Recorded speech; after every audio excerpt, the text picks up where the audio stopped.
So we've got, it's gonna be, it starts with 14. We're gonna tuck it in 15, and then there is 16, and here's the note I wanted to remember. I'm gonna skip over chapter 17, because we're in the last week of classes, and historically it was never taught with that chapter anyways. But I've left the recording that I built last 2 summers ago, I think. So if you wanted to learn about cell signaling, you can. It was my area of research as a postdoc, so it might be interesting. I don't know, or boring. So you can use it. All right, so we're gonna talk through 16. We're gonna finish 15 and get into 16 today, and then Wednesday, Friday, we'll get through what we can for cell cycle and cancer. And then your comprehensive final. So there's a little note down here after all of this material about the comprehensive final. So for our final exam, I'm going to break it up into 2 parts again. I know it's not the best model to have 3 exams for a semester-long class. So we're going to do 2 parts again. Part 1's going to be the new stuff. So 14, 15, 16, and then 18 through 20. And it's going to have 2 attempts on it. It's going to be no more than 50 questions because the questions are 2 points. I think the comprehensive final, by the way, is 200 points if you want to look back on the syllabus. So it'll be 100 points for that. And then part 2 will be the comprehensive part, and that's going to have 1 attempt. However, you have seen many of the questions already. So we're going to be pulling more of those all-encompassing questions from the previous 2 exams. So that's some of the test. Some of the test will be new, but it's basically putting together a lot of things that we've built, a lot of mechanisms that we've built. Okay? All right. Oh, I have a typo on there. Exam 3. Anytime from, it's going to open up on the 15th, and then it'll close on the 19th. So it'll just be open all week for you guys to take. The designated final time, I think, I'm forgetting now, I'm mixing up the classes, but it's whatever the university scheduled the Monday class that meets at 10 a.m. Monday, Wednesday, Friday, 10 a.m., which I think is actually Wednesday, if I remember right. Has anybody looked at that schedule yet? I'll be making another announcement, I'll put that in there, but that's the time that you shouldn't have any other finals. Okay? All right, don't forget technical difficulties. I think everybody's hashed out their things by now, but don't forget there are computers that you can check out at the library if you need to. And sessions. There's going to be respondents on both exams. And then there's just a couple of things, like, so the best thing to do to study for the comprehensive final is to go look back at your old exam, the old exams 1 and 2, and see what things you were the most comfortable with and what things you were not the most comfortable with, and then go and review that. Okay? But there's just a couple of things here, just a few reminders that you can look through that were things we talked about throughout the class. Okay? That sometimes got missed, or sometimes get forgotten. Any questions about the final? So 2 attempts on part 1, 1 attempt on part 2. And it's also going to be no more than 50 questions for part 2. Both of them are around 50 questions. Okay, fair enough? / easy enough? No. Hopefully that second attempt will help everybody for the new stuff.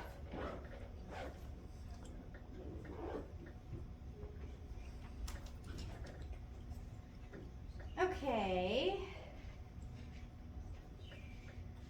We left off in plasma membrane and we were talking about transporters.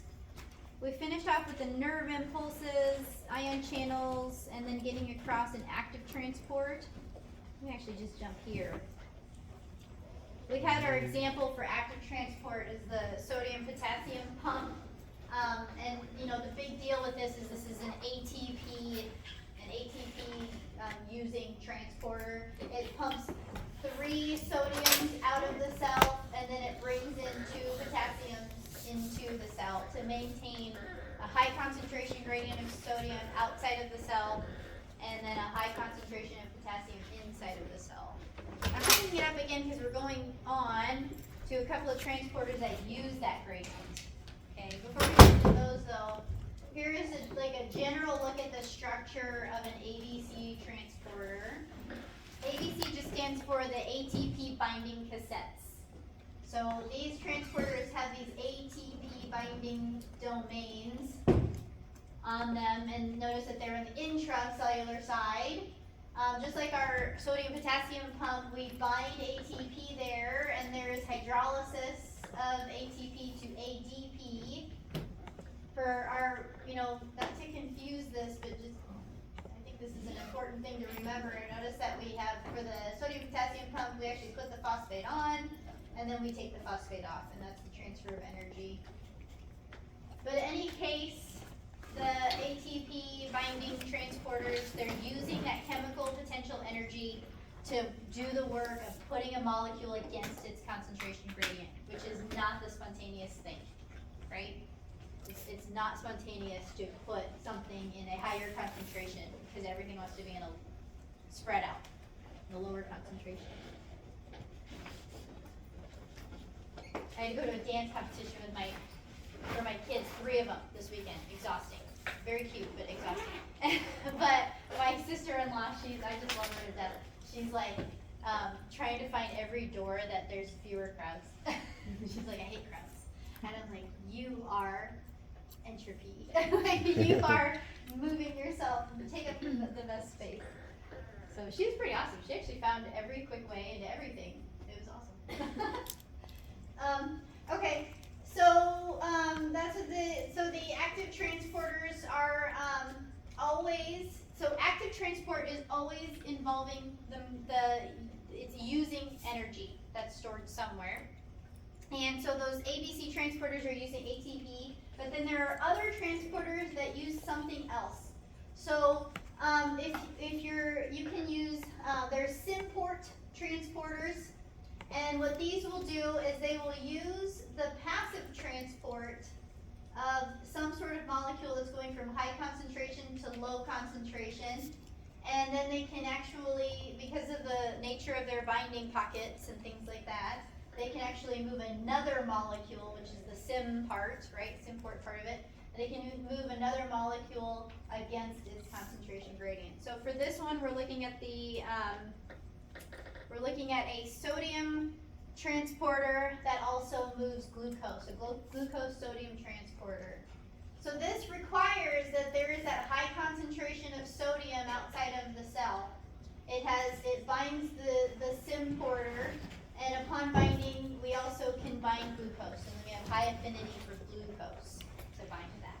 So it's attracted to it. Okay, once these are bound, then we have that translocation, or the change in the shape of the transport protein, so that it's open and the things can only go out, or can only go into the cell. So we have that movement here.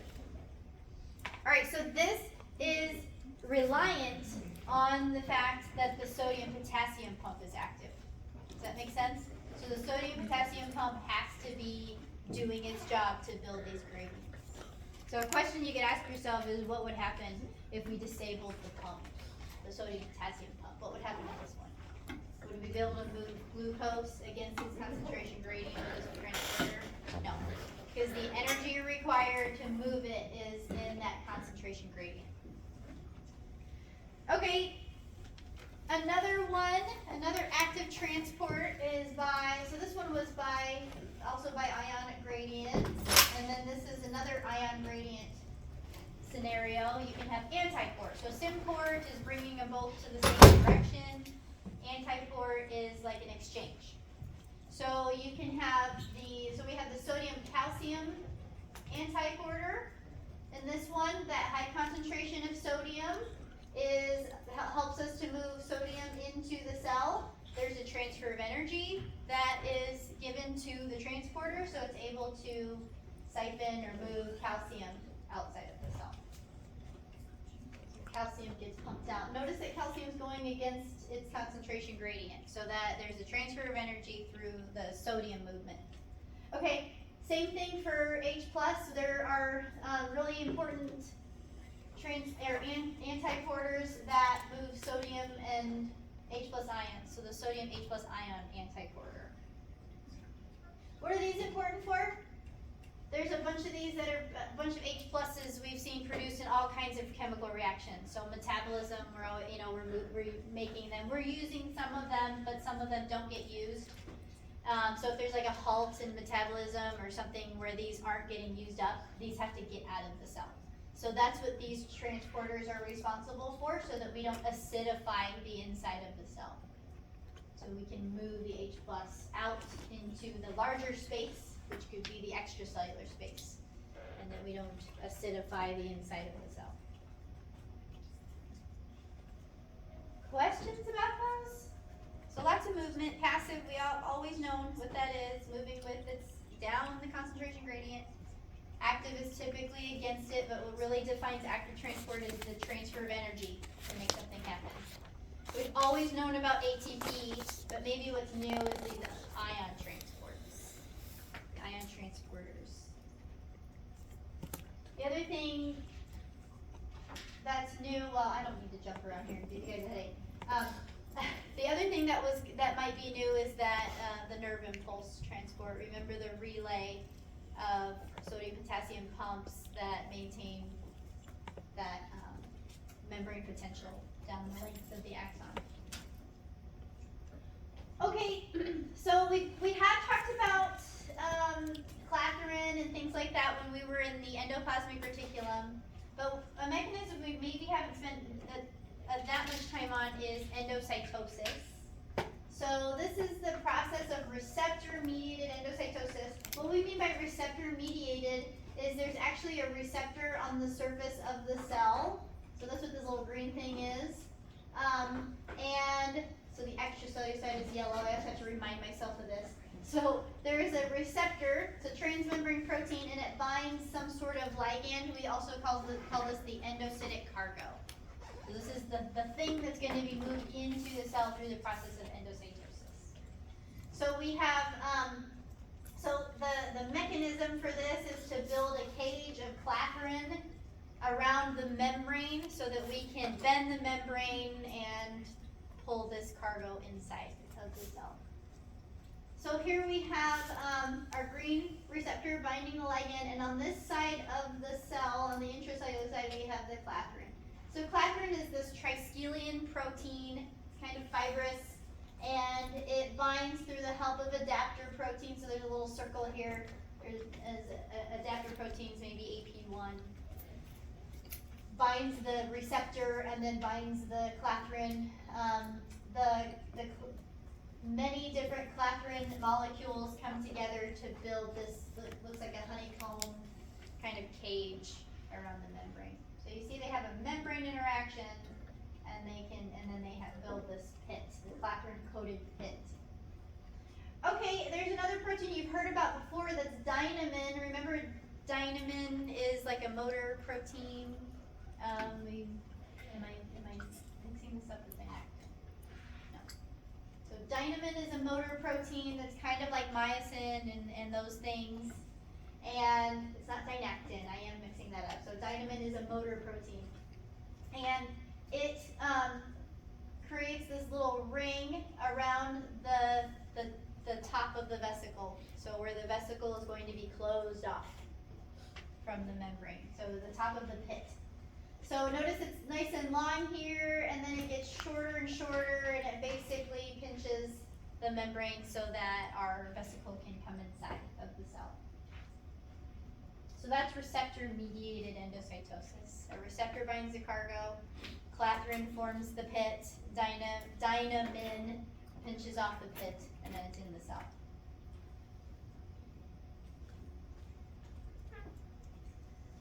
All right, we've talked about lysosomes before. We know where they get a lot of their enzymes and things like that. They come from the endoplasmic reticulum. We talked about that movement before.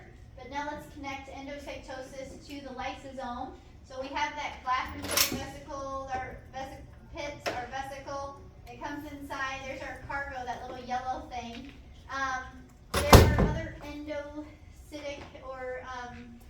There are other endocytic compartments.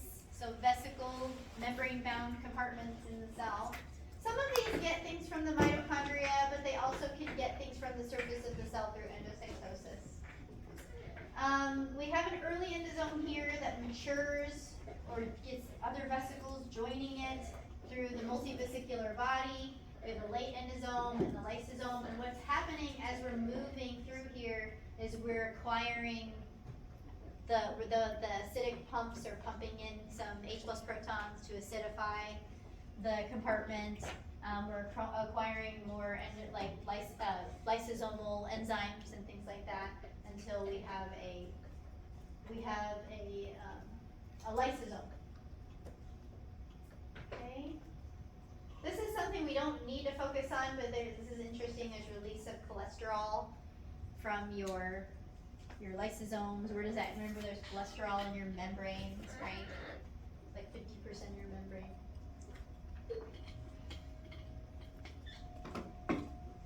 Okay, so endocytosis now is connected to the lysosome because why do we connect that to the lysosome? Because typically much of the food that's taken in from inside of the cell, the stomach of the cell is the lysosome. It's where we break down the proteins into the amino acids, or the cell metabolizes the nutrients that it brought in so that it can use the building blocks for other things. So like in this example, we're releasing some cholesterol. It'll maybe be used for something else. Maybe building new membranes. Okay, so now we're backing up even further. So we've got clathrin endocytosis, and then there's phagocytosis. So phagocytosis is essentially another endocytic mechanism, bringing something in from outside of the cell. But phagocytosis specifically means cell eating. And while endocytosis can bring in a really small cargo, like that receptor-bound ligand, and phagocytosis can bring in something big, like an entire other cell.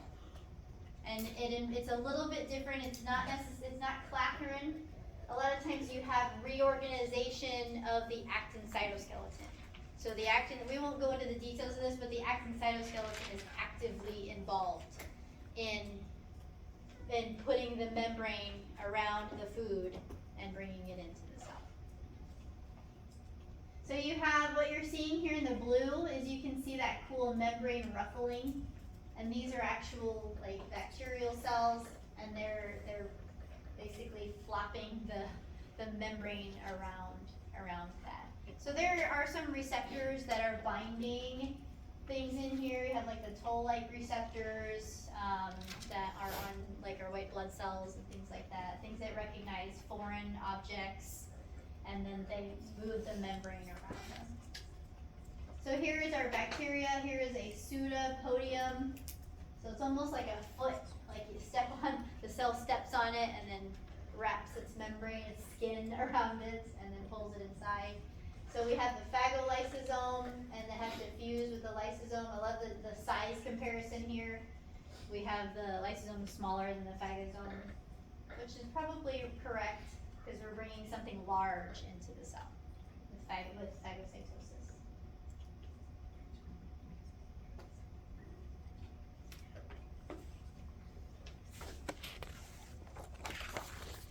All right. Questions about the plasma membrane?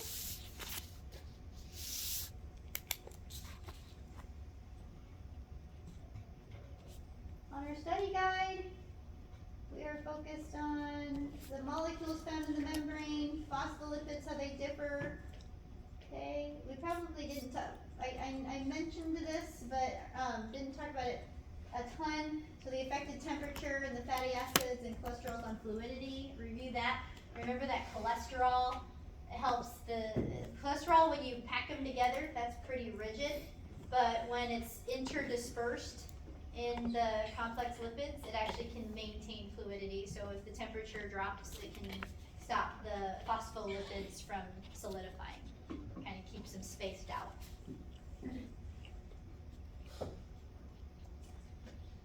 All right, but then on the flip side, when the temperature elevates, when the temperature elevates, membranes that are high in cholesterol composition, that rigidity will help them to maintain some, will help them to not like melt and fall apart, right? So cholesterol has like this buffering effect on the membrane.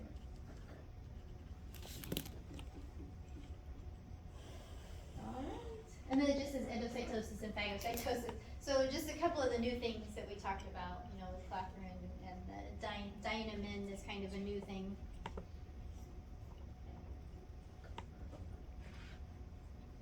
Okay.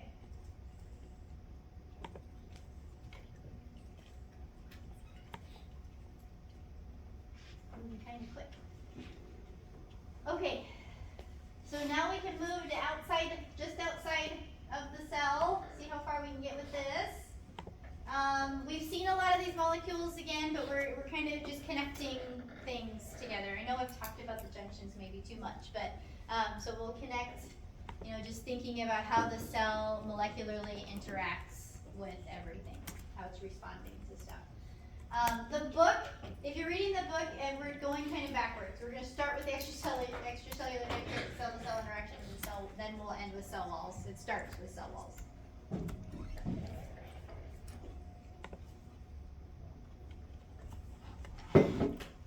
Okay. So the extracellular matrix, what we're talking about are the molecules that are immediately outside of the plasma membrane, the cell surface membrane. Okay? They're really there for structural support for the cells and the layers of tissue. So, you know, you have your epithelial cells, they have that basement membrane that they attach to and that the shape of that extracellular matrix kind of defines the way that the shape of that tissue sheet is going to be also. Okay? They are also responsible for regulating cell behavior. More specifically, the interaction with the extracellular matrix and the way that the cell interacts with the extracellular matrix can define whether or not it's staying put or it's on the move. So like in cancer, this is particularly an issue we see with a lot of cancer cells. They'll switch their molecular programming or genetic programming to where they are on the move with the extracellular matrix rather than just attached to it and staying put. Let's see. So interaction between the cells, so the junctions, that's really important for, you know, organizing cell sheets. Remember the adherens junctions have that actin belt, so that's really important for that you know, being that strong outer layer of our organs and things like that. The tight junctions are preventing things from going through. So they really regulate the way the cells are organized, and they also are responsible for a lot of the communication between the cells. Within that, when we're seeing, you know, when we're looking at cell-to-cell interactions, we're going to be really focused on the tissues, how the tissues are synchronized and interacting and communicating with each other. Okay, and then we'll look at the cell wall, because this is just another part. This is just outside of the membrane. It's kind of part of the cell, but it's just another part that has to be thought about when we're thinking about how the plant and the bacteria are interacting with the outside environment. Okay?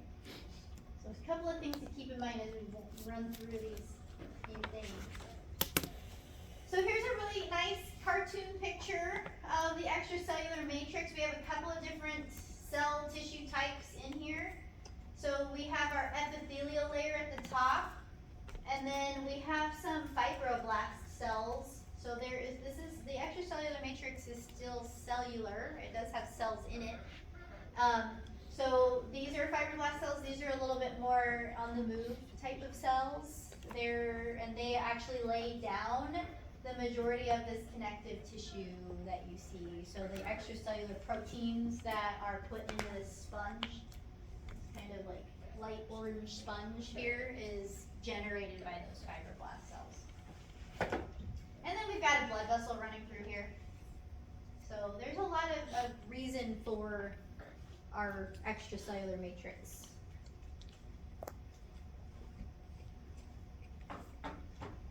So we have in the extracellular matrix some key features to notice. We have the basal lamina. So notice that there are some fibers running along here, and that basal lamina is where our epithelial cells are making that contact with our extracellular matrix. So it surrounds muscle cells, adipose cells, peripheral nerves, all that stuff. The connective tissue is the more loose stuff. So we have fibers we're seeing through here, and there's more space in between them. This is more spongy. This is what like takes the impact when we bump into things and stuff like that, right? Absorb some of that impact. Kind of protects the things that are more deep within. So what makes up this sponge, this layer, this stuff in there? The major structural protein of the extracellular matrix is collagen. So collagen is your major structural protein. It's a fibrous protein, and this is basically the molecular structure of it. We have 3 polypeptide chains that wrap around each other to get in this coiled interaction. So you have the triple helix. The triple helices can organize with each other. So we've got, it's kind of starting to look a little bit like almost like the lamina proteins that we saw before, right? They very similar to that. So we've got the fibrous polypeptide chain that makes a thin fiber, and then we can get a thicker fiber by cross-linking a bunch of them together, parallel. Then you can get a network, very similar to what we saw in like the actin cytoskeleton and stuff like that. You can have them, going at different angles and interacting with each other. So there's a lot of different types of collagen proteins.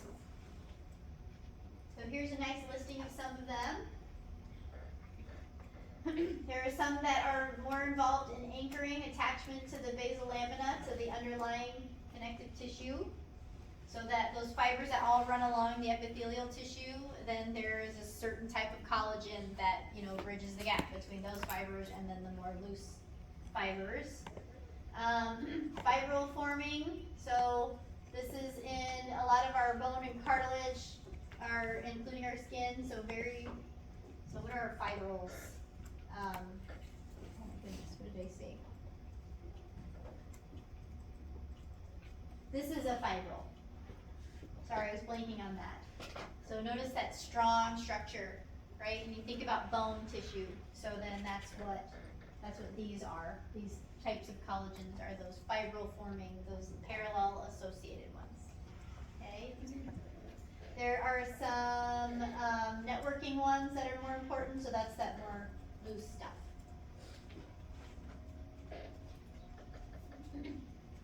All right, so that's one of the fibers you see in the extracellular matrix. It's not the only thing. Remember, there's a bunch of space in that loose connective tissue. So there's also extracellular matrix gels, and they're made of a sugar molecule, so polysaccharides. They are glycosaminoglycans, or GAGs, glycosaminoglycans. Sugars are really great. They're soluble in water, right? There are many different branched combinations that can be generated, and they can bind a lot of water. They can be sort of flexible, and that too. So we've got a couple. We've got hyaluronan here, chondroitin sulfate. You think about when you're thinking about your oh my goodness, cartilage, your cartilage and knees and things like that. Chondroitin sulfate is a big one, and then keratin sulfate, heparin sulfate. But what to notice that's the same about all of these is they are sugar molecules that are linked together. And so we have different sugars. I am not going to ask you anything on the test about what sugar belongs to what GAG, but just know that what a GAG is. Okay, it's a polysaccharide.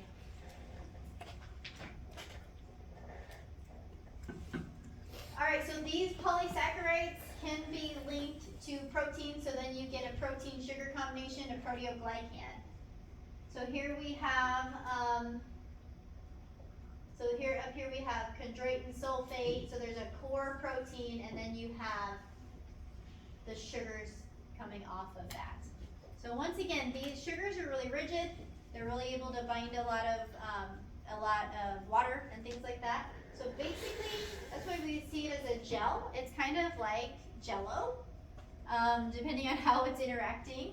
It gives some that spongy characteristic to some of our connective tissues.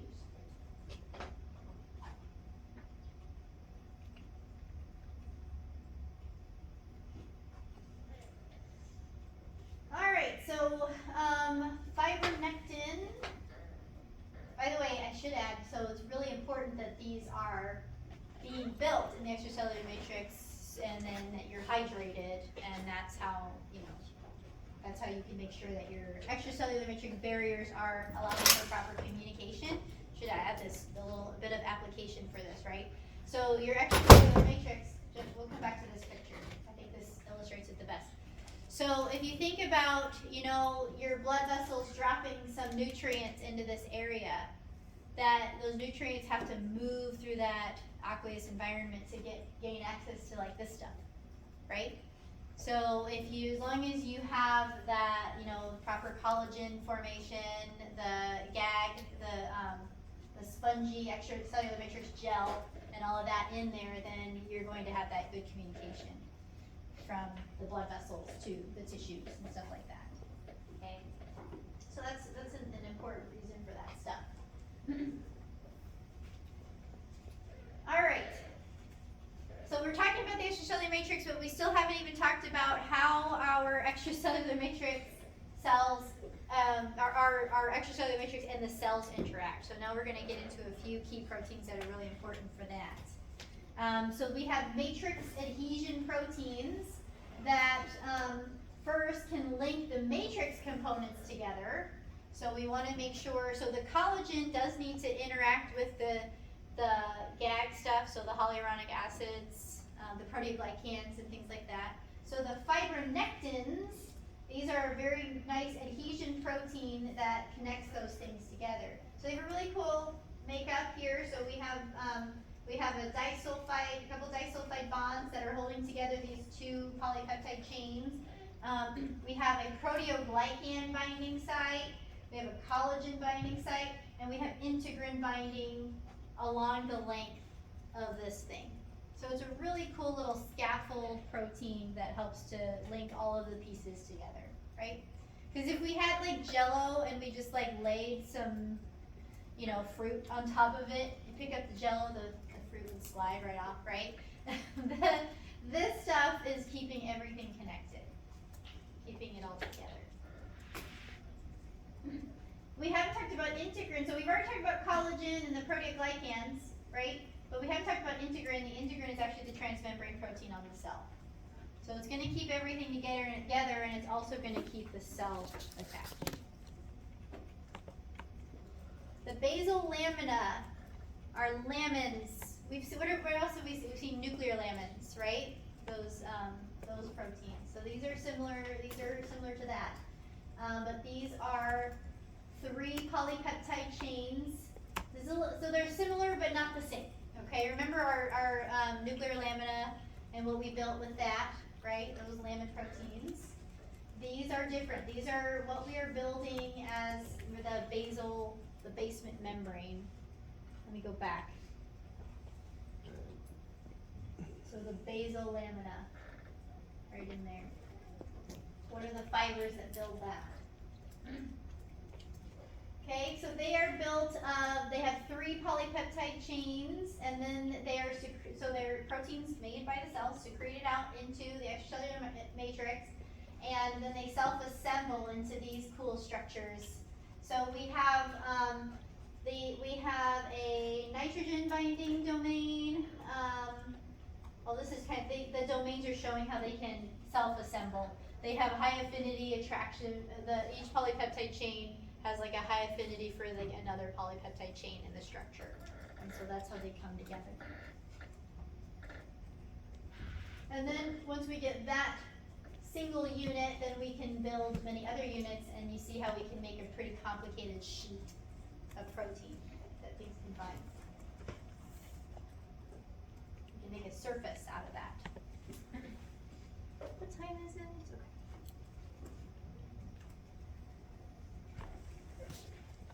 It's okay. All right, the integrins. We've talked about focal adhesions and hemidesmosomes already. We're going to see another picture of them in a second.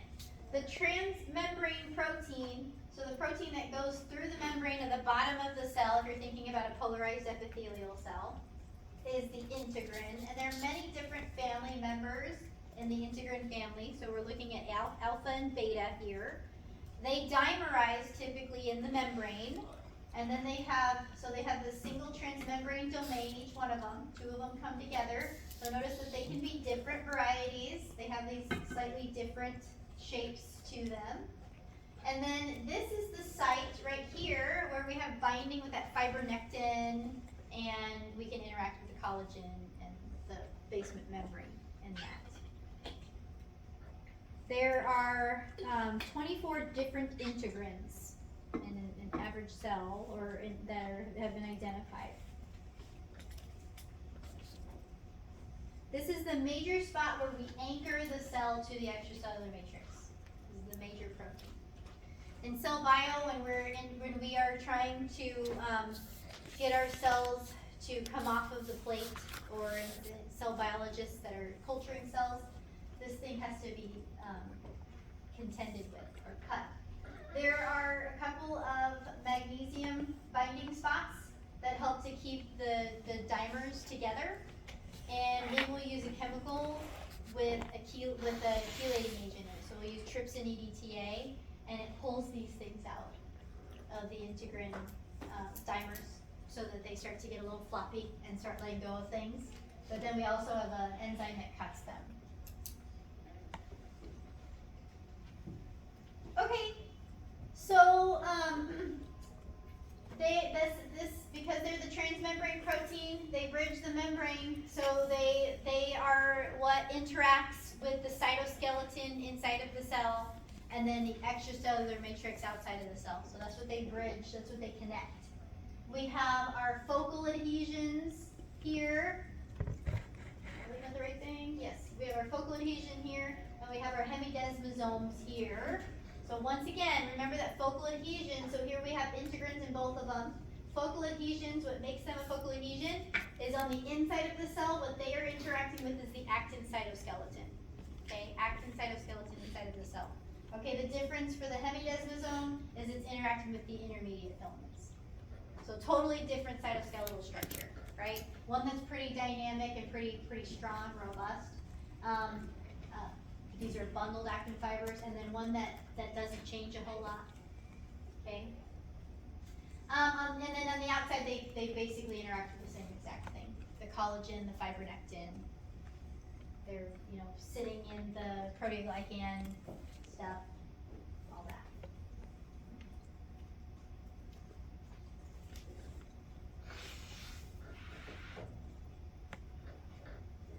So the integrins have this ability to change their shape. They can go from an inactive integrin to an active integrin. Okay, remember those magnesium ions that bound them together, gave them some structure. So they can be stable or unstable. So what you're seeing here is the inactive integrin. That's the general idea. When it's not ion bound, it doesn't have that rigid structure, the right conformation so that it can bind the fibronectin.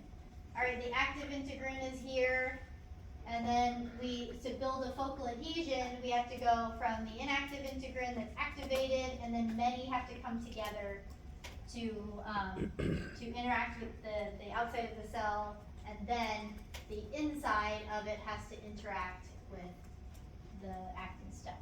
So what is on the inside here? We have those catenin, the chain proteins, some of those catenins, the beta catenins, alpha catenins, that are interacting with the bundled actin. And here are our actin bundling proteins as well.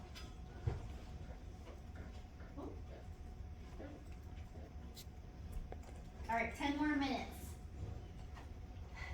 I know, it's lots to listen to me just talk and not get back in our groups. Okay, so cell-to-cell interactions, you guys already know I'm a nerd, and this is what I study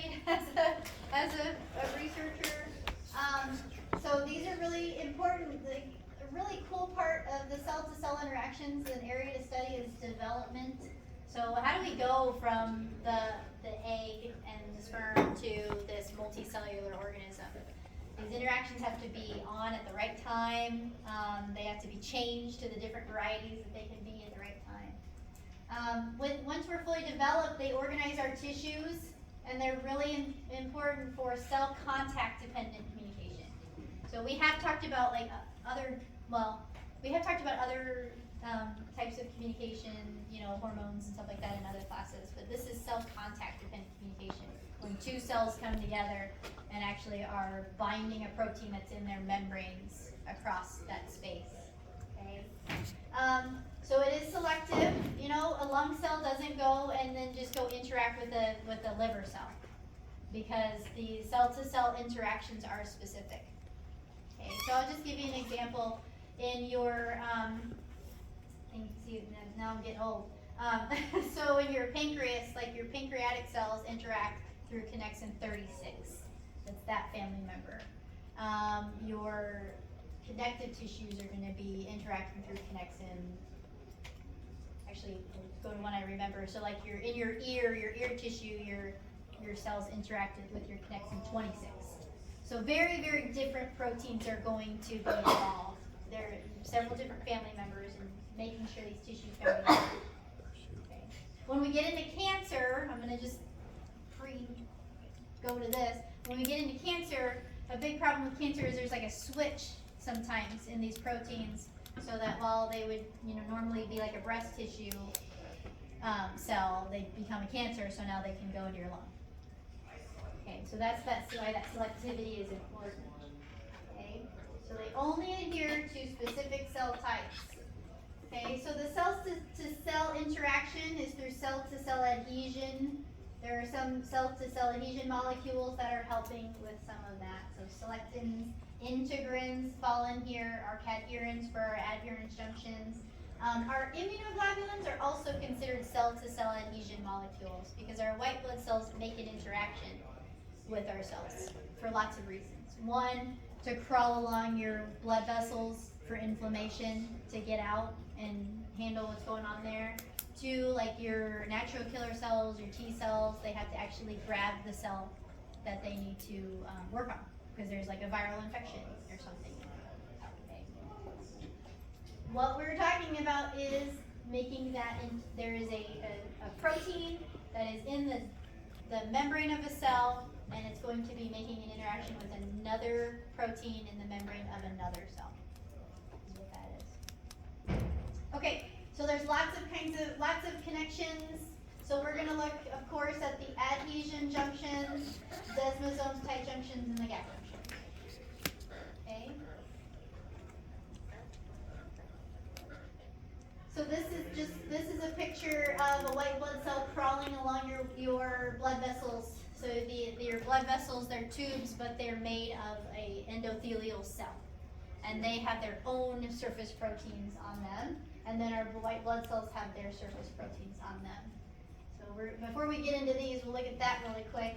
We have this cool little, they're moving along. It's not attached yet, it's attached. We make a bunch of interactions, and then you have that change in the actin cytoskeleton, so it can treadmill off this direction. Okay, so here we are seeing some of the proteins in our white blood cell. We have a selectin, and then we have some carbohydrates that are in this is the endothelial cell membrane. This is the white cell membrane. And then here we have integrins in the white blood cell, and then ICAM, which is another type of selectin in the endothelial cell. So proteins in two membranes are making interactions across the space to each other. Okay. All right, what time is it? So we've talked about these before, so I'm going to run through them kind of quick. We have our adherence junctions that have the cadherin. That's the transmembrane protein. Remember, these are calcium dependent. Calcium falls out. Kind of same thing for integrin. They get a little floppy. They can't interact with each other. They roll up. what makes an adherens junction, like the focal adhesion, it's bound to the actin cytoskeleton inside of the cell. The desmosome, same thing, we've got our transmembrane proteins, here's the interaction across the gap between the cells, and then what makes a desmosome is that it's interacting with the intermediate filament cytoskeleton. So remember that if you want to make a table of that, right? What is the transmembrane protein interacting with in those different structures? Okay, tight junctions, here's the transmembrane proteins. These are claudins and occludins, and that's the interaction across the membrane. Look at how close they bring the membrane to each other. That's why they are in charge of deciding what goes in between these two cells from this space down to this space. So your blood-brain barrier has a ton of these, so that nothing can get into your brain fluid, right? And then your gap junctions, here are these channels that interact. Here is the gap between the two cells, and they actually create this pore that allows for the exchange of small molecules, secondary messengers, like that. So like when your pancreas cell over here gets the nerve signal or impulse that we need some of an pancreatic enzyme released, then the whole sheet of tissue that's not next to the nerve will get the information through these gap junctions so that they all synchronize and do what they need to do. Or same thing with your heart beating, right? It's not every single cell in the tissue next to a nerve